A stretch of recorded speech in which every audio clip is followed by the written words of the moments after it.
Good afternoon. I have three recipes I want to share with you today.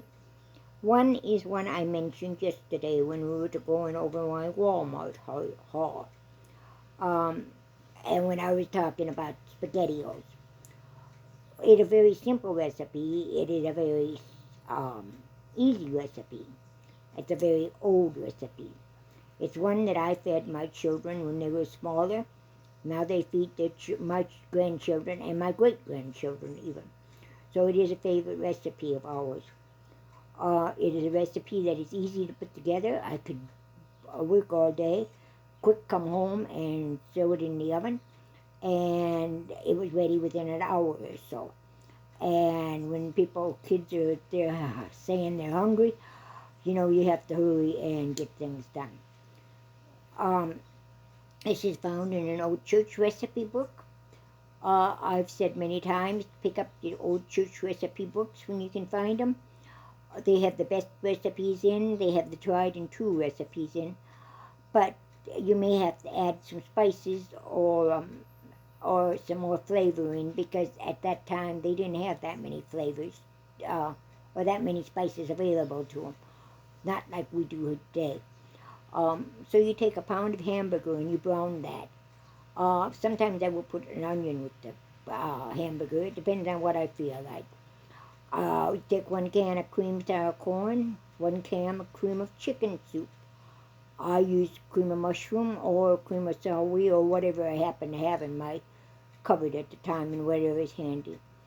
It says 1 can of Franco-American spaghetti with tomato sauce and cheese. However, I use the SpaghettiOs just simply because my children like the SpaghettiOs better than the spaghetti, and my grandchildren do too.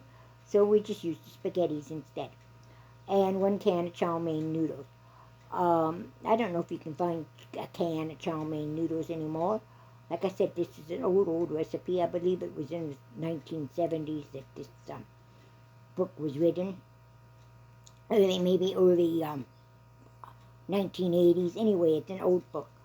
But you can take maybe half a package of the chow mein noodles that are available now. Now, you put it all together and you put it in a baking dish, casserole dish, and you bake it for 45 minutes at 350 degrees. And then you put the noodles on top for the last 15 minutes. And, so you cook it about a half an hour. About an hour. Anywhere from an hour to, from 45 minutes to an hour. If I'm really in a hurry and I haven't much time, I will put the chow mein noodles on top, and that way I don't have to take them out of the oven again.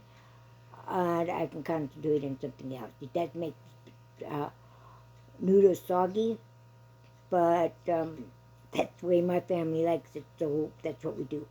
I might add some spices. Like I said, these recipes don't have any spices in. I might add garlic powder to it. It just depends on what I feel like doing that day. When I am in Aberdeen, or when I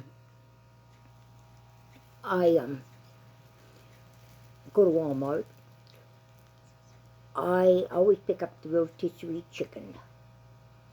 I like the rotisserie chicken simply because I don't have to do anything with it, and once I get home I can make myself a quick meal, or I can put it in the kitchen, put it in the refrigerator and save it for another meal.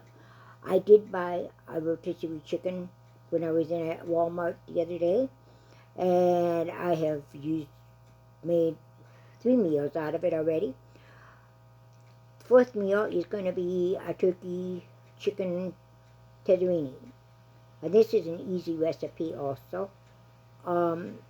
It's another favorite recipe that we have. I used this recipe in when I was cooking, when I was a dietary manager in a nursing home. Of course, we upped the measurement, but it was a favorite of theirs too, and everybody liked it, including the staff. So this is the chicken tesorinis I used. It's a very simple recipe, and it's uh, yeah, it's something really, really simple. You can make this one up really, really fast too. The only thing you need is to cook the spaghetti noodles ahead of time, and then you just put it all together, throw it in the oven, and you bake it for 30 minutes at 350 degrees. You can't get much simpler than that. Another recipe I will be using, and I'll be using it tomorrow when it comes to chicken enchiladas. I will also use my chickens, and this is another favorite recipe of ours. My grandchildren enjoy this recipe also, and so yeah, it is an extra good recipe. This will be something that is also very easily put together, and you only need it in the oven for 30 minutes to bake, or until it's heated through. Like I said, it's a very simple recipe, very easy recipe. Some of these things you have to add more spices to, although with this one you really don't have to because you've got the salsa in there. I also use pinto beans, or I use any kind of beans I happen to have in the cupboard, or if I have it in the freezer. I usually cook my dry beans, and when they're done, I put them in the freezer. And so I just grab a package of beans out of there. So I don't always use the pinto beans, or it just depends on what I happen to have in the freezer or in the cupboards at the same time. This is something you can also use turkey with, or any of the enchiladas, hamburger, any of that stuff. Okay, I hope you enjoy these recipes. We'll see you again next time. Bye-bye.